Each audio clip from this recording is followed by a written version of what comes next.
পূর্ব বর্ধমানের বৈদ্যপুর বহু প্রাচীন জনপদ।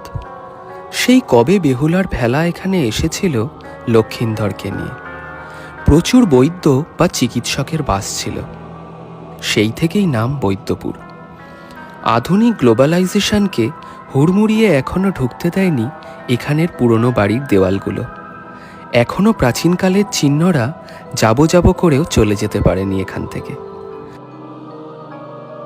ষষ্ঠীপুকুরের ধারে ওই ছাদের সিঁড়ি না জানি কোন স্বপ্নের দুনিয়ার পথ নির্দেশ করছে।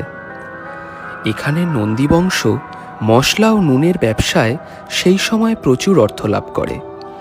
এই হলো তাদের বৈঠকখানা বাড়ি। এর রূপ দেখে বেশ বোঝা যায় এর বাড়ির যৌবনের জৌলুস কত সুন্দর ছিল।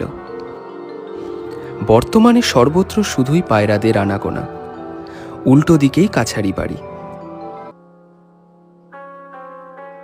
বহুদিন আগেই কাছারি বাড়ির সব কাজের হিসেব মিটে গেছে।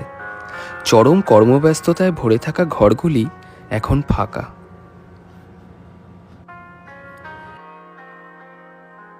এলাকা জুড়ে প্রচুর প্রাচীন মন্দির বহু যুগের ঐতিহ্যের সাক্ষী হয়ে দাঁড়িয়ে রয়েছে। নন্দীদের পুজো বাড়িতে এখনো দুর্গাপুজো হয়। বৃদ্ধ ঠাকুরদালান বহু পুজোর মন্ত্র শুনেছে।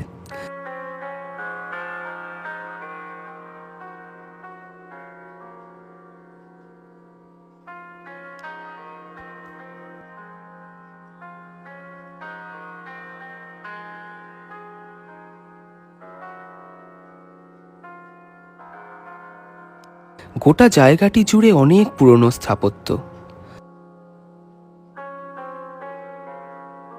কত বছরের প্রাচীন রাসমঞ্চ। এখানেই রয়েছে এএসআই প্রোটেক্টেড একটি প্রায় 500 বছরের প্রাচীন জোড়া দেউল। অপূর্ব টেরাকোটার কাজ মন্দিরের গায়ে। রামায়ণের নানান ঘটনার ছবি এখনও বেশ বোঝা যায়। নৃসিংহদেবকে উৎসর্গ করে বানানো হয়েছিল মন্দিরটি। আরেকটি কথা না বললেই নয়, বৈদ্যপুরের মানুষরা কিন্তু অসাধারণ। কালচার মানেই যে শুধুই শহরে হাওয়া, এটা এখানে আসলে ভুল প্রমাণিত হয়। এখানে যারাই আসবেন দয়া করে এই অসাধারণ জায়গার মানুষদের ও তাদের ঐতিহ্যের প্রতি সম্মান দেখাবেন।